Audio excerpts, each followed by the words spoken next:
Hello and welcome to all. My name is Luca. I'm a third year student at Coventry University, and this is my case study for 307 SEM Managing Sport Organisation, and I've chosen to do Portsmouth Football Club. So if we go into the aims and objectives. So the aims of this is to obtain a better understanding of how Portsmouth Football Club operate and to reflect on methods of stakeholder management. So my objectives are to briefly explore the history and the positioning of the club, to analyse two relevant theories to show stakeholder management, and then finally to contextualise the theory with the current climate of football and Portsmouth Club, and then provide recommendations of how to best manage those stakeholders. So in order to understand the key stakeholders that take part at Portsmouth Football Club, we need to understand a little bit of the history. As you can see from the bottom of the graph, they've had a fair amount of success as a club. They're quite a renowned club, one of the oldest clubs in English football history. But they have always had financial issues, as you can see with the dates just here on the left-hand side. They've had many different financial takeovers. The club went through the financial crisis in 2008. They failed to pay their taxes. They accumulated debts originally of 68 million in 2010, but this then increased fourfold to 135 million by the time Balram Shenrai took control of Portsmouth. The club had to go into administration. There was unpaid staff, unpaid players, and eventually the Pompey Supports Club took ownership of the club. So just people that were invested in the club become the key stakeholder and looked after the club basically. So their pitfall was when they dropped into League Two with a 10-point penalty deduction in order to avoid liquidation. But now they've sort of been able to progress somewhat more. They're now debt-free and they have a new owner called Michael Eisner, who is reportedly worth 1 billion. So if we delve a little bit further into Portsmouth Football Club as a business and an organisation, financially the club have actually tripled their losses from 2018, which was previously 507,000 to now 1.3 million. They spent 2.8 million on new stadium infrastructure, which includes like a new gantry. They've recently won the English Football League trophy, beating Sunderland, and they achieved a playoff position where they unfortunately lost in the semi-final. So results are better compared to what they were previously. They've also had 14,000 fans renew their season ticket in 2019, and they have 140,000 followers on Twitter. So it just shows the extent of the club and some of the loyal fans. They also have the Pompey Supporters Trust, and the PST are a non-for-profit organisation who endeavour to strengthen the voice of the supporters in order to prevent any failures seen previously in the club's history, like all the financial problems that previously occurred. They are unique in the fact that they are our own legal entity and they can raise and hold money and assets. Basically, it's a way to ensure that the club operates with transparency and allows one of the key stakeholders, the fans, to input on club matters.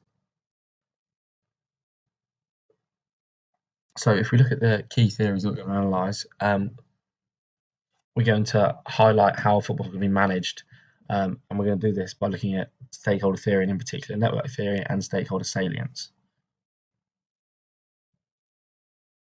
Firstly, we have primary stakeholders, which are those that input some sort of capital, whether it be human, financial, or any other type of added value to a business, whereby by putting an input in as a risk, so that could be the board here or the fans as another example. Then we also have the secondary involuntary stakeholders, which are those that are indirectly affected by decisions made by an organisation, such as in the city of Portsmouth, like local businesses nearby. So if you consider the financial crisis which they've had previously, where the club is in millions of debts, facing relegation and points deductions, this affects not only the primary stakeholders, but the secondary stakeholders. For example, the primary stakeholders, such as the fans, are now watching a deflated team perform and are thus less likely to spectate, purchase merchandise, etc. Then from a secondary stakeholder's perspective, a nearby business will be affected by less people visiting Portsmouth and going to the games, and therefore indirectly affected as one of the stakeholders. So if we move on to network theory, this was something that was described by Rowley, whereby stakeholders influence one another and have direct relationships, highlighting the fact that relationships are more than just a didactic tie between the board and the owners, but also every other stakeholder who they communicate with, and can be affected by. It is vital to consider this matrix and anticipate the effects of one stakeholder's action on another. So if we look here, you can see the network theory that I've created for Portsmouth stakeholders, showing both the primary and the secondary stakeholders involved. So what this does is it highlights the key links whereby stakeholder action will individually affect those connected with or another. So let's take an example. Such as the Pompey Support Trust, or the PST, as one of the key stakeholders. If Portsmouth were to decide to cut ties with the PST and assume full control of the board, that would affect not only the role of the PST but also the fans' happiness. After all, it was the PST that saved the club, and it's them who represent the fans' best interests. It would also then have a knock-on effect and affect the staff and players too by creating unrest at the club, which would then be reported by the press and affect badly. So as you can see, it's important to understand and use the network theory to fully understand the consequences when dealing with stakeholders. But this does not signify the power of the stakeholder. So are some stakeholders more important than the other? Like, are the local authorities as important of a stakeholder, say for example the fans or the board? So firstly, we look at the amount of power a stakeholder has, which is the amount of influence they possess. We can also then look at the legitimacy, which is how legitimately and how closely linked is the stakeholder to Portsmouth Football Club and how can they make an impact. And lastly, the urgency. So how immediate does a stakeholder require action? All three link and overlap to create the Venn diagram.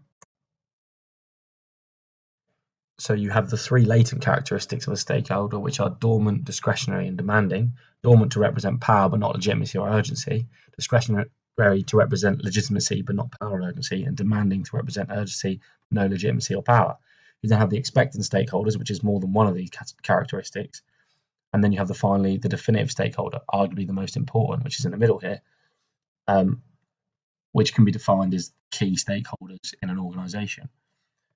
So although these two theories that I've now spoke about are different and provide different perspectives of stakeholder management, you can use the two theories in coordination. So if we apply this to the network theory, you can see that from the network, you can see what influences they possess. And from this diagram, you can see in the top right corner the segment of definitive stakeholders who are all directly linked through not only similar interests, but the way in which one stakeholder action will affect the other, just seen here. If we take a look at some of the other stakeholders, you can see they all have different characteristics and different influences that they can take. Take, for instance, the partners. So the partners can be described as dependent stakeholders, whereby they rely on something from each other. So, for example, this one would be Portsmouth Football Club and the University of Portsmouth, which both contribute to the local economy and have similar educational interests. Another important one to consider is the FA and the EFL, as both will work together, but they are more dormant stakeholders. Dormant in the fact they have the ability to significantly affect the club, but it won't happen overnight, such as the point deduction they received in 2010. Such a catastrophic thing cannot happen to the club immediately. So in the fact that they're dormant, they have the power, but they aren't in fact urgent or legitimate. So if we delve further into this, you can then look at some of the other key stakeholders, starting with the fans and local businesses as the definitive stakeholder. So it's important that you manage these appropriately, as they're like the heartbeat and soul of the club. Walters and Tacken state the importance of local community stakeholders and how correct engagement can instill an attachment to the club, such as Pompey in the community, whereby this engagement can break down the barrier between fans and the club. So then if you also look at player and staff management as a stakeholder, it's key to create a desirable workplace. So Sanu reflects on this by suggesting the importance of appropriate management of staff and players, as any claim will be echoed by the media and supporters whereby an individual is mismanaged. So when these problems do occur, how do you manage them? Do you remove key players and management? So if you look at Portsmouth, for example, in recent history, they've adopted an approach to sack managers quickly, as most football teams do. What are the implications of this? If we take the example here with Eva Carnero, the Chelsea physio, due to problems that they had where she fell out with the manager, Chelsea then had to pay her millions because they had to terminate her contract. So these are sort of financial implications that can take place. And then the final key stakeholder at Portsmouth would be the relationship between the PST and the board, and the importance of maintaining that good relationship. After all, it was the PST that saved the club from liquidation, and fans will realise this. So it's important to maintain this good relationship in order to keep control of all the stakeholders. And then finally, if we look at the recommendations, I firstly want to say that I feel like their vast network of stakeholders have been managed well for the last 5 years. However, I do think they need to remain financially aware with the hefty losses that they had this year and make sure previous problems don't exist again. I also think that it's important to closely work with the local businesses, communities, and fans, and keep the strong links between the owners board and the PST, as Portsmouth as a community is quite a big thing and it's important for the club. Going forward, I'd like to pick up on the point that I think they need to possibly develop some of the relationships and also add more stakeholders. So if you were to look at what it would look like in the 80s, it would be something like this, whereby there'd be 4 dividend stakeholders and that would be it. So how will this grow in the next 10 years? Will there be a stakeholder for social media account? Will you reach out to global fans? Will you create a brand that is recognisable by all? Um, so, now the club has financial stability, it has potential to grow. So how can we build more stakeholders? And then finally, I'd like to say thank you very much for listening. And if you do have any questions, please feel free to email me on the email listed just there. Thank you.